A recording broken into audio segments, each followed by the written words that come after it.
service dog right for me? This is a question that many have asked, and we will dive into this today. Hi, my name is Anna Fetter, and I'm a certified service dog trainer. I got my certification for training over a year with the Center for the Study of Medical Assistance Canines. And I'm also the head of the service dog department at R Plus Canines and a trainer through Medical Months. So let's dive in.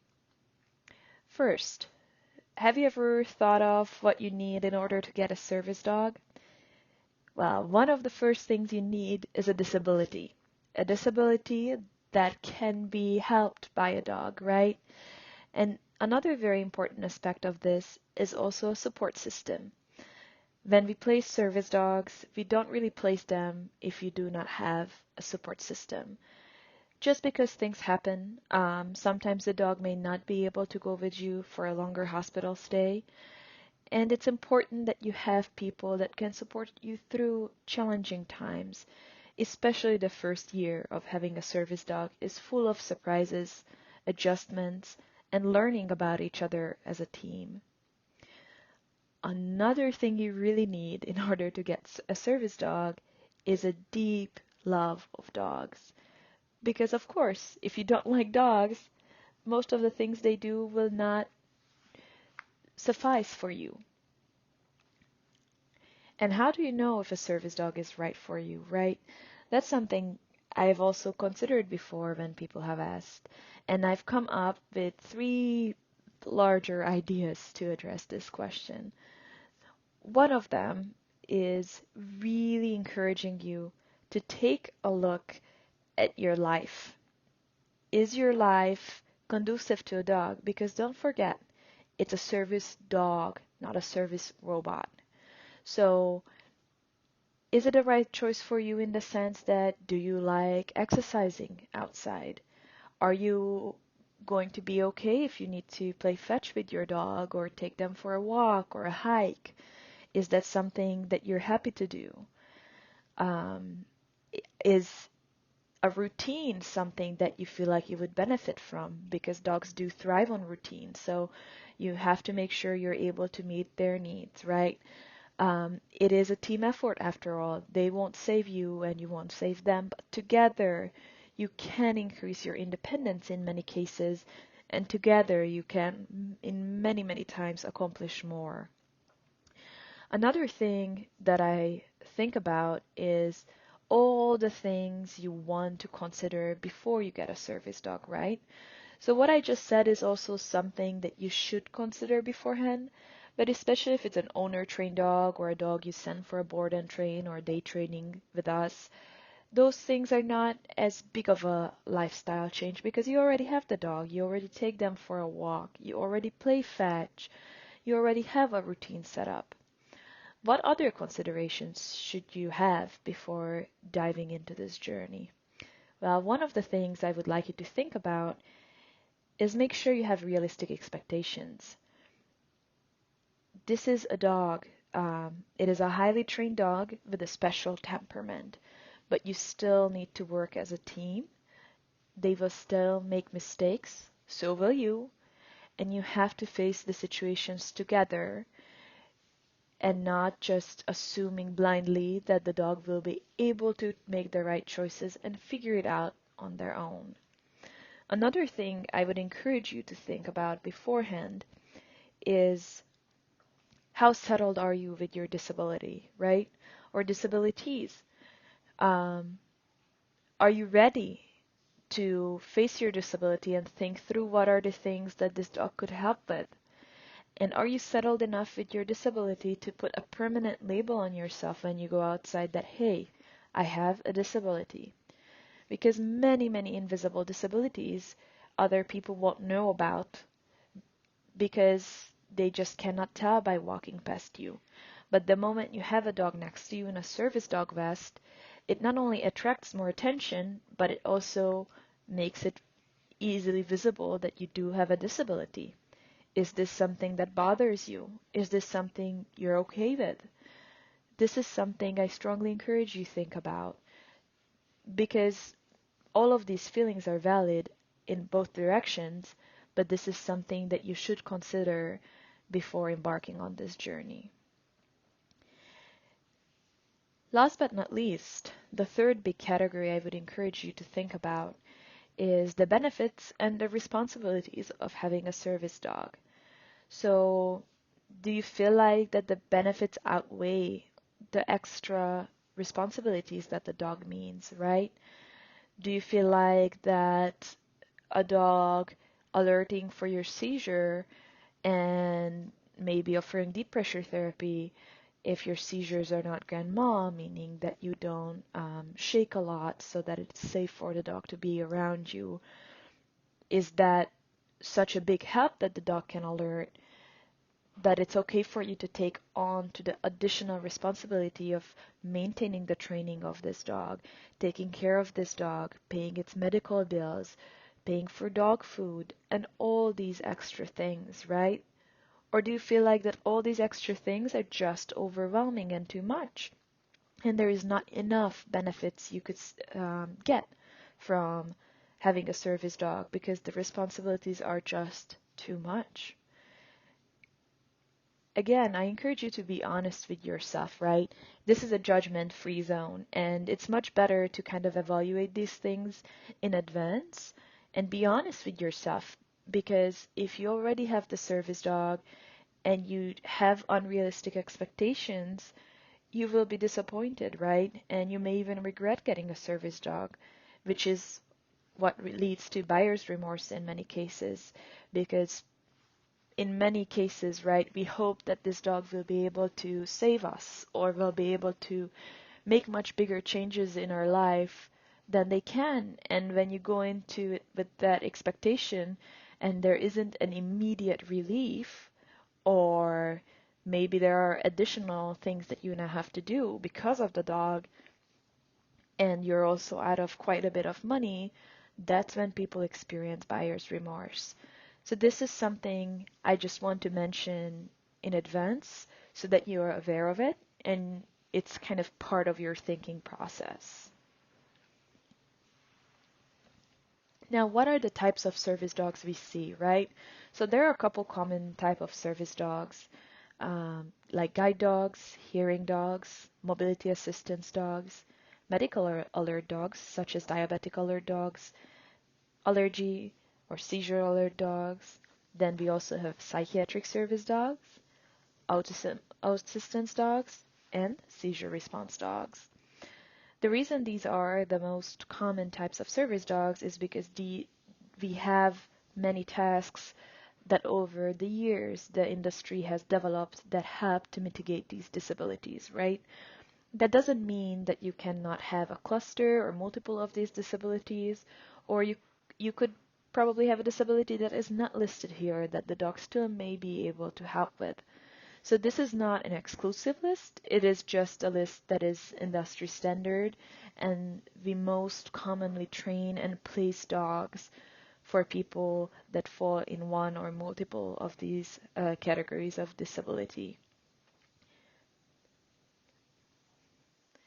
Now, all right, we talked about, right, what I need in order to get a service dog, what considerations you should take, and we also talked about kind of like the larger, most common service dog types.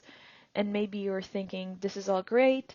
I feel like I have the right background. I feel like the benefits outweigh the extra tasks, and you feel like you also fall in one of those disabilities that a dog you think could help with quite a bit. Then your next step is to think about how could you get a service dog, right? So there are, I would argue, two larger categories you can acquire a service dog. One of them is program dogs. So program dogs are dogs that are chosen either from shelters or from a breeding program by a service dog organization, and they are trained for anywhere between a year and a half to 2 years, and sometimes even more. And then they find the right person and match them up with the right dog, and they place the dog with the person, and there you go. Now you have a service dog team. Another way you could go about it is you could look at getting your own dog evaluated, right? So this is something we also do, and some other programs do it as well, but it is much harder to find programs that evaluate your own personal dogs. And there's many reasons behind that that we won't go into right now. But you could technically get your own dog evaluated. However, I want you to know that this could be a much riskier process, as about 1/3 of all dogs have the right temperament for this type of work. And if your personal dog doesn't have the right temperament, it does not matter what kind of training they will receive. They will not be able to handle public access, and it would simply be unfair and unethical, and in many cases unsafe, to put that dog in a public access scenario in any capacity. So when it comes to program dogs, I do have a quick shout out. Um, we have program dogs coming up through our Plus K9 facility. But in the meantime, and even after, I would like you to check out Medical Mutts. Medical Mutts is the organization run by Dr. Katet, the person who has trained me to become a service dog trainer. And they have a wonderful facility with wonderful dogs that they pick from shelters to become service dogs. They are an ADI candidate program, which ADI stands for Assistance Dogs International, which is the international standard for service dogs. This, of course, means if you're ADI certified, you're force-free, um, and you are meeting certain criteria both with your breeding programs and or how you house your dogs through your training, through the training of the disabled people who are the new handlers of the dogs, and much more. So again, if you're looking for a program dog, I would strongly encourage you to check out Medical Mutts and see if they are able to provide you with what you need. So program dogs, right, are a little bit more clear cut. Um, just like I mentioned with Medical Mutts and our program dogs, you don't have to worry about is it the right dog, because we will match you up with the right dog that has gone through several evaluations and many years of training, and then they're placed with you, and that's pretty much it. It's a lifelong journey, but it's a much more clear-cut path.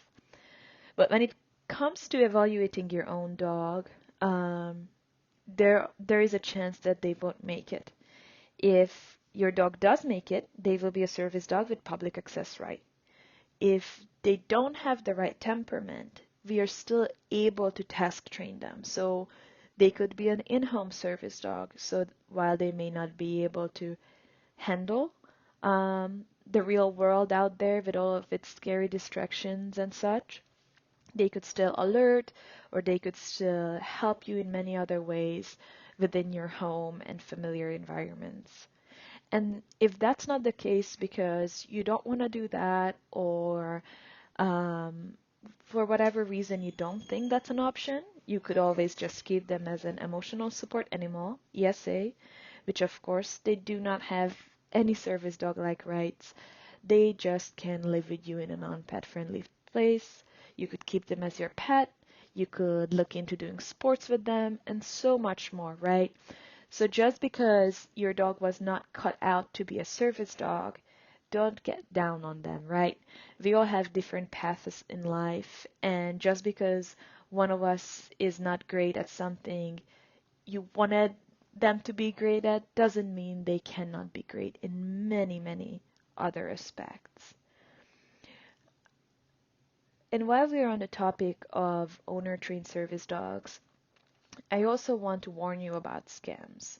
So, as many of you, I'm sure, scroll on social media, maybe even regularly, and maybe you have some search history around service dogs, you will see the algorithm throwing more and more service dog related ads your way. And most of these places either offer train yourself a service dog through an app or a program that is absolutely um, asynchronous, or maybe they will offer you a letter that your dog is a service dog now, just pay us $300 or however much they are selling it for. These are scams. I would strongly encourage you in general to look for an organization that is working towards ADI certification or is ADI certified, because again, that is the industry standard. And don't be afraid to talk to the trainers, right? Ask them questions, ask them about their training philosophy. And if you're in doubt, reach out to a trainer you do trust, even if it's not a service dog trainer. They are a very good sports trainer, for example.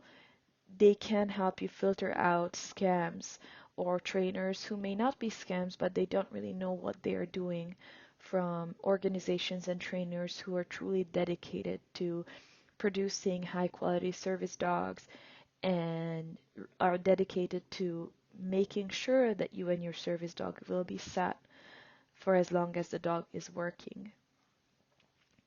And these are all things, to think about, because this is going to be a long journey. And there will be moments where you will be down, and I'm sure there will be moments, many, many moments, where you will be thrilled about you and your dog working together.